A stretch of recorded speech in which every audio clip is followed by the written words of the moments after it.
Hello folks, this video is intended for you to cover with me the section in unit number 2 in our syllabus that is about subjunctive mood. So I would like to start this video class by asking you to have in mind the information that we have already tackled in previous classes in terms of situation types. So remember what we tackled via the reading guide that I presented to you as an invitation for you to study specific sections in the book by Quirk. In particular, the question that invites you to go over the classification that Quirk make in terms of different classes of verbs and the classification they make of verbs into categories such as stative and dynamic, verbs as denoting or having stative and dynamic senses, then stance verbs as intermediate between stative and dynamic verbs, and then the subclassifications that they produce for each of the big categories. So stative, the different types of states possible, then stance, and then dynamic, right? Now, also of importance is, as a reminder of what tense and aspect are. So Quirk, this source of ours, established that there's no English future tense, so there's no a threefold division of tenses in English into present, past, and future, but instead there is a twofold distinction: present tenses and past tenses, while future meaning is conveyed by various means, go the authors, including the present tense. In a different source, Said, 2003, second edition of the source, we find this specific explanation. The marking of time, known as tense, is the focus, and how this is marked varies from language to language. It might be marked on a verb in languages like English or by special time words as in Chinese. Most grammatical tense systems allow the speaker to describe situations as prior to, concurrent with, or following the act of speaking, the moment of speaking, which we may also call it. Deictic systems are the ways in which a speaker relates references to space and time to the here and now of the utterance. Tense allows the speaker to locate a situation relative to some reference point in time. The most usual one is the time of speaking, and this is why we can speak of deictic tenses and indirect tenses, the ones that hold an indirect relationship with respect to the time of speaking, a notion that we have already tackled in some other video classes.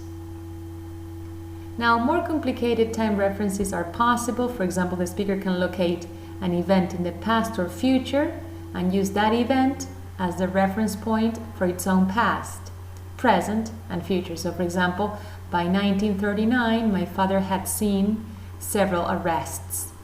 Here, we have an indirect relationship with the moment of speaking between had seen and the moment of speaking, and this intermediate reference point is this one, represented by means of the prepositional phrase performing the function of adverbial of time by 1939. Now, in terms of aspect, Said says that it allows speakers to view an event in various ways: as complete or incomplete, as so short as to involve almost no time, as something stretched over a perceptible period, or as something repeated over a period. So all these are notions connected to the category, grammatical, morphological category of aspect. So each of these are sentence-level semantic systems which enable speakers to organize descriptions of situations.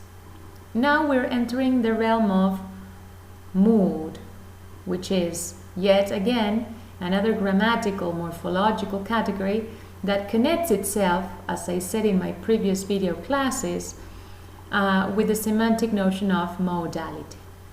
So we have moods such as indicative, imperative, and subjunctive in Spanish and in English. For example, Florit, 2005, explains that the indicative mood expresses the action in an objective manner. That is to say, it presents it as a fact. Subjunctive mood expresses the action as possible, desirable, or doubtful, while imperative mood expresses the action as an order, command, request, or plea. When using the latter, the speaker expresses his or her own will and expects that the interlocutor follow it. Right? So this is as an introduction to the realm of mood. Now, different from Spanish, English once had an inflectional mood system applying like tense to all verbs. As far as English is concerned, Huddleston and Pullum, 2005, explain that historical change has more or less eliminated mood from its inflectional system, from English inflectional system, with irrealis mood confined to first and third person singular word, which is in turn usually replaceable by the ordinary preterite form was. The main mood system, therefore, is analytic rather than inflectional in English, marked by the presence or absence of special words, the modal auxiliaries. Analytic because it is not realized by means of an inflected verbal form alone, but rather there is a modal auxiliary verb that carries the meaning, the modal meaning in question, in conjunction with an infinitive form that carries the lexical meaning. Now in RAE, section 1.3.1b from the manual, we have the following explanation. Modo. Es exclusiva de los verbos la flexión de tiempo, aspecto y modo. La flexión de tiempo constituye una forma deíctica en el sentido de que ubica una determinada situación con respecto al momento en que se emite el enunciado.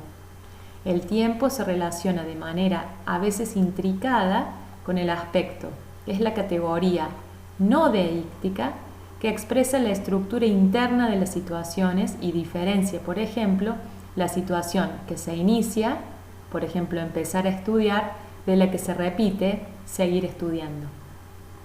El modo pone de manifiesto en la flexión verbal la actitud del hablante hacia la información que se enuncia, pero expresa también la dependencia formal de algunas oraciones subordinadas respecto de las clases de palabras que las seleccionan o de los entornos sintácticos en los que aparecen.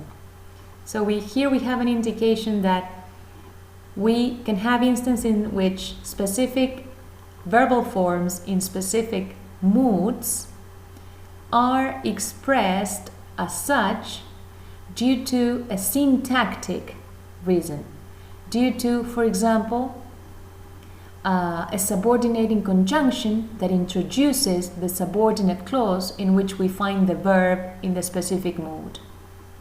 Therefore, mood can be addressed and explained not only in terms of the semantics that it is associated with, but also with the specific syntactic structure in which the verb with a specific mood appears in, or appears rather. So, contrastes como estoy seguro de que se comportan así frente a estoy cansado de que se comporten así son consecuencia directa del significado de los adjetivos respectivos. Seguro, con su denotación de certeza, rige un verbo en indicativo en la subordinada. pero el adjetivo cansado, un adjetivo que denota afectación, rige entonces un verbo en modo subjuntivo en la subordinada. Se distinguen en español los modos indicativo, subjuntivo e imperativo. El condicional se interpreta en la actualidad como forma del indicativo. Now, getting back to English, over the centuries the inflectional mood system in English has been almost entirely lost. The meaning distinctions are now conveyed by tense. So we have he loved her, he loves her. The contrast is one of time.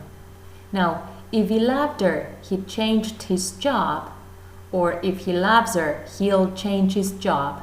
The contrast is that of the realm of modality.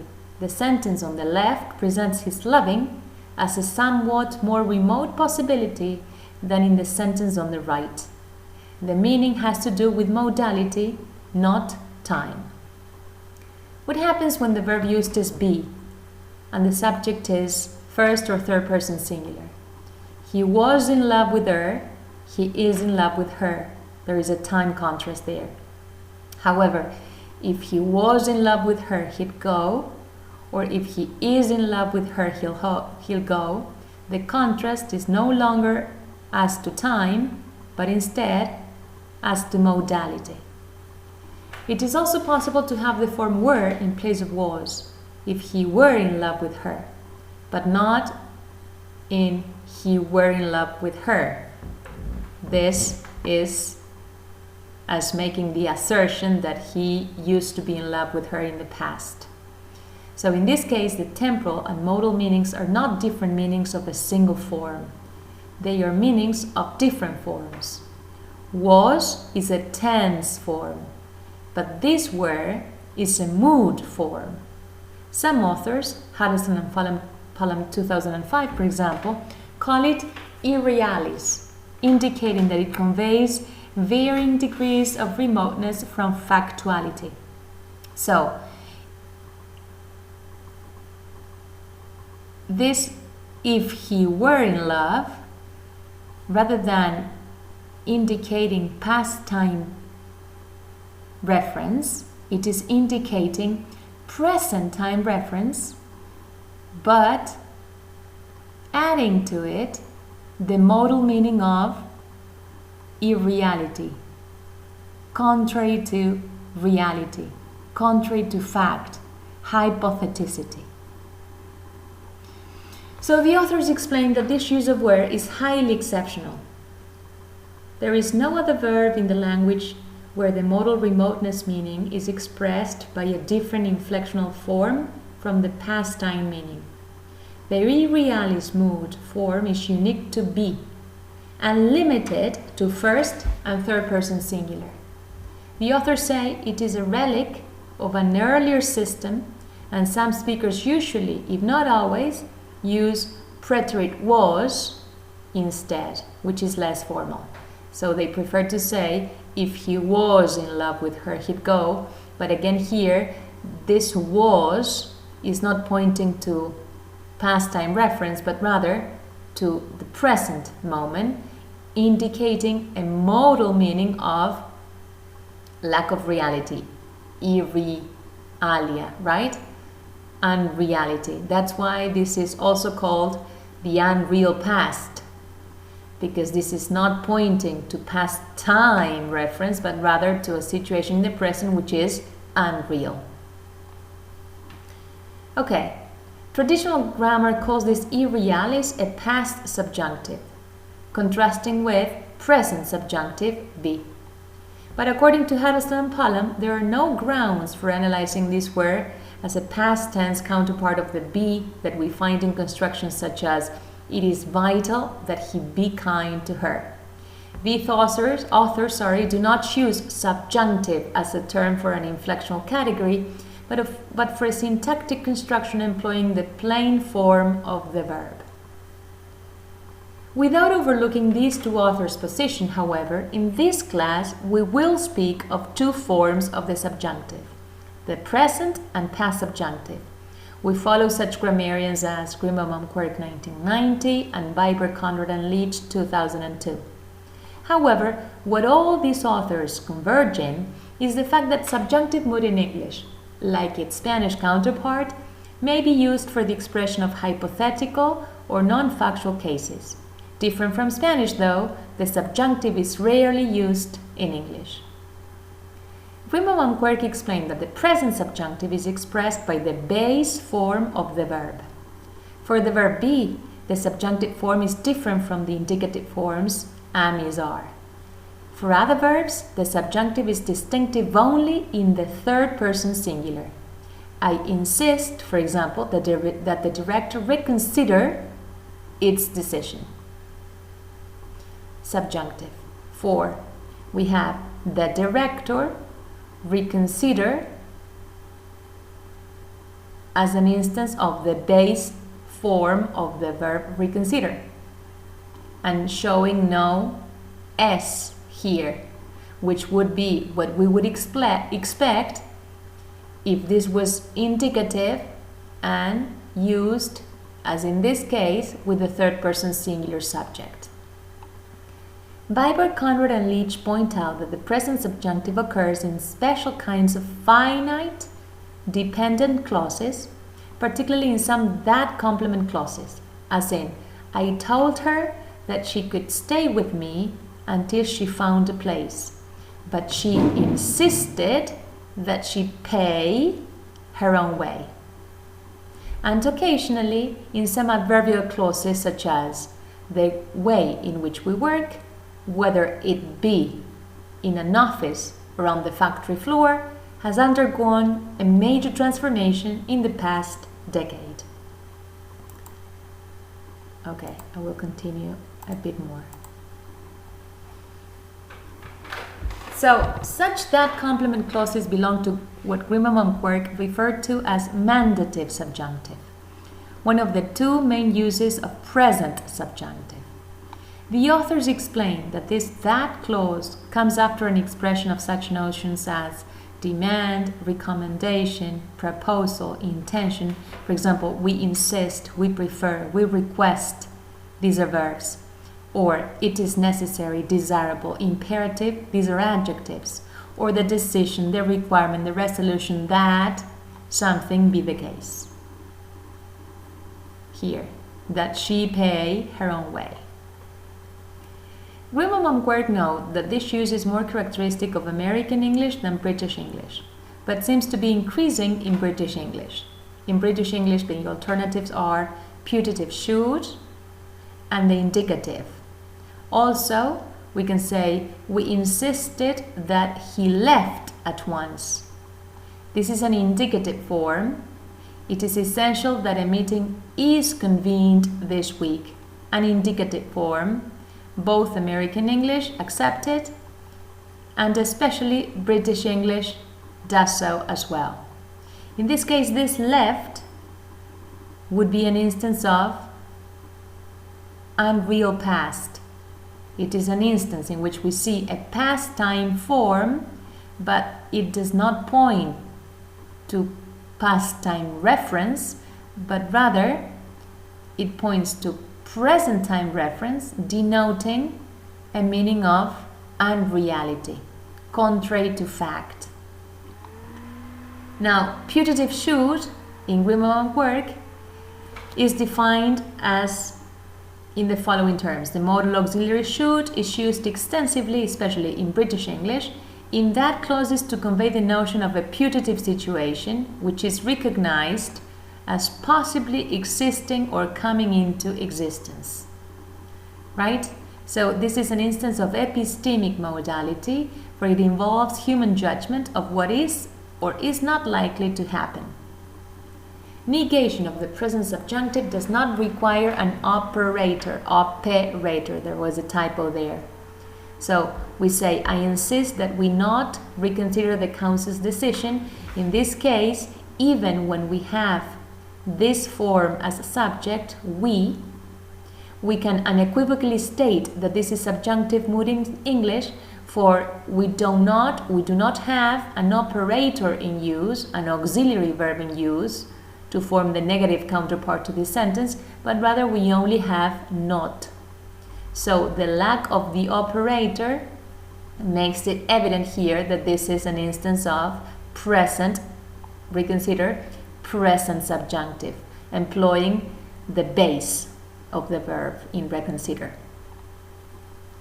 Similarly, Biber, Conrad, and Leach point out that some evaluation and importance adjectives are used with the extra post that clauses to propose a course of action. They have a hypothetical sense and usually occur with putative should or with subjunctive verb forms, as in it is important, it is desirable, it is essential, it is sensible that it be well sealed from air leakage. This be is an instance of the base form of the verb, you see, which allows us to categorize it as unequivocally subjunctive in English, an instance of mandative subjunctive. The present subjunctive is used very occasionally and generally in formal style, thus my margin note there. In open conditional clauses, which leave unresolved the question of the fulfillment or non-fulfillment of the condition, and hence also the truth of the proposition expressed by the matrix clause, and in concessive clauses. For example, whether she be right or wrong, whether she be right or wrong, she'll have my unswerving support. I have a question there in terms of the word. Let me look it up and get back to you in a second. In fact, it is unswerving support. So let's read it again. Whether she be right or wrong, she'll have my unswerving support. More usually, however, the simple present indicative is used here. Whether she is right or wrong. If this was indicative, we would have is here. When we have be as an instance of the base for the verb to be, then we can speak of the present subjunctive. Not in a mandative type, but rather in an open conditional clause. Alright? Clauses of concession and purpose may also be very occasionally in formal style, expressed, and contain a present subjunctive, especially in American English, to express putative meaning. Putative meaning denoted then by forms that express a situation that is possibly coming into existence. So, though he be the president himself, he shall hear us. Different from, though he were the president, he shall hear us. So, past subjunctive, the implication is that he is not the president. Here, if the choice is past subjunctive, the implication is that he's not the president. Here in be, with present, the implication is that he is the president, but the presentation is by means of a concessional meaning in this specific type of subordinate clause that allows us to, in informal style, employ such a verb showing subjunctive mood. The more usual verb forms for the putative meaning in though clauses are the simple present indicative or putative should plus the infinitive. So this is of importance. The moment we have putative should in use, what follows the modal verb should is the infinitive, right? Different from this be here, which is not a form of the infinitive, but rather it is a form of the base of the verb. Remember that we're speaking about subjunctive mood. We're speaking about a category that is shown in inflected verbs. So we cannot say that this is infinitive here, for if it was infinitive, it wouldn't be showing mood, right? Okay, clauses of purpose require modal auxiliaries, and therefore only the should construction is a possible alternative. Now, Celsi, Morsi, and Larson Freeman, yet another source, 1999, say that an additional type of embedded clause does not vary regardless of whether the subject is first, second, or third person singular plural, and regardless of time reference. They are called subjunctive complements. The third person singular present tense, es, is absent, and past tense forms are ungrammatical, as the following examples show. They insist that this student signs up for a counselor. The customer demanded that the store returned his money.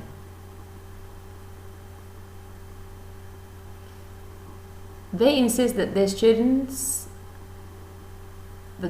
signs up for a counselor is presented as ungrammatical by these authors, right?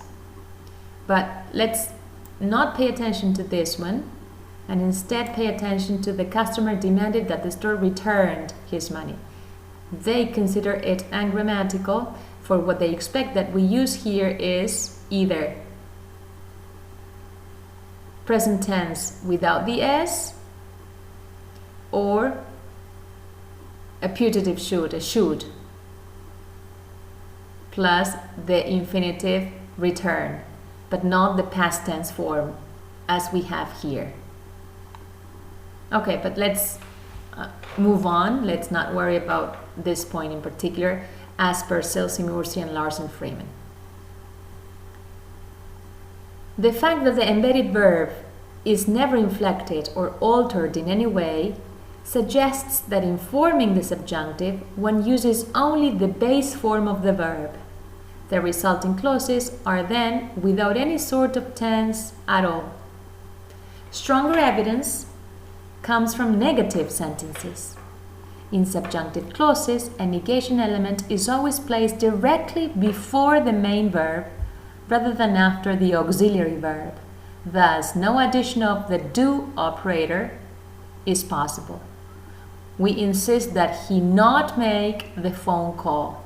This is the realm of language use that Selsi-Mursi and Larsen-Freeman claim provides stronger evidence for the specification of a sentence as showing a verb in subjunctive mode.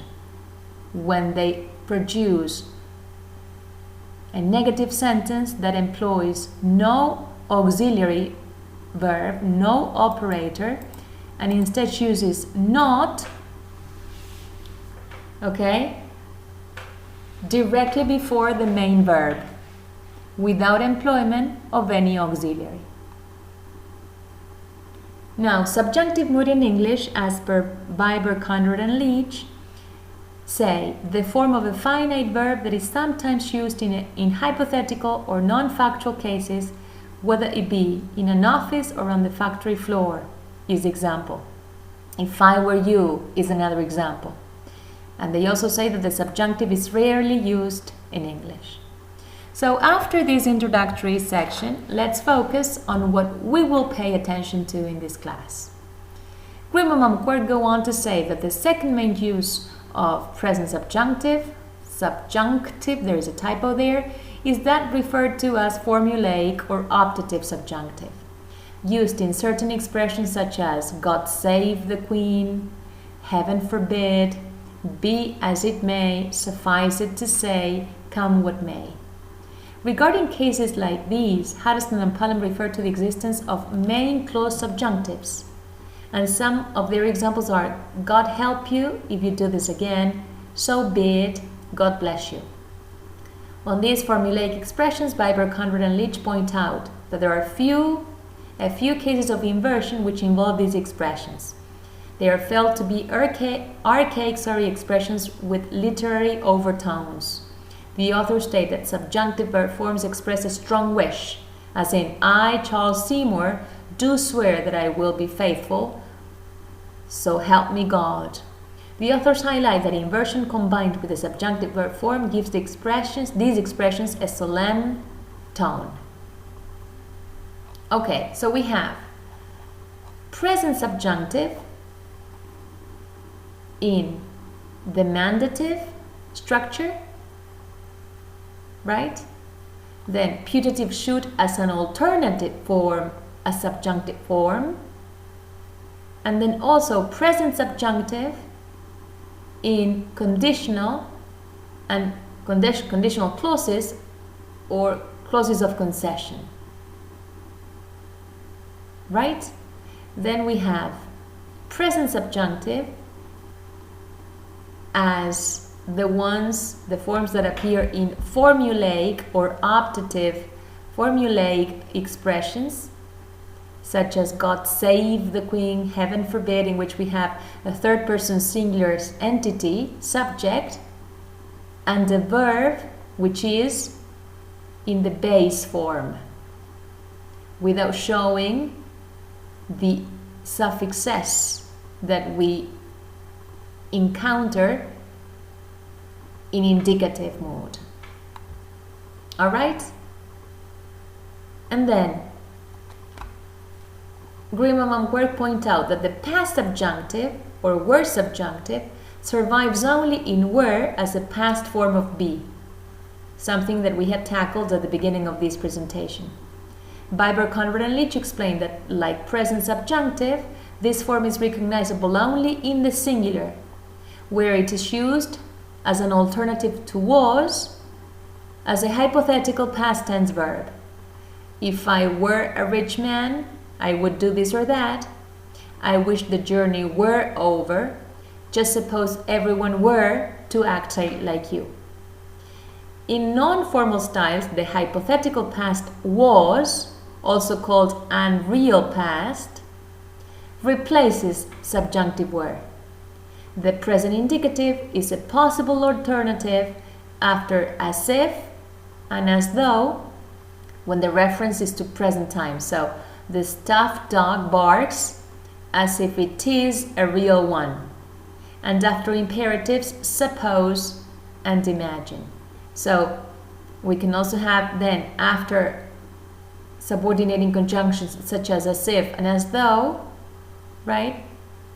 Employment of a present indicative form or a past and real past form.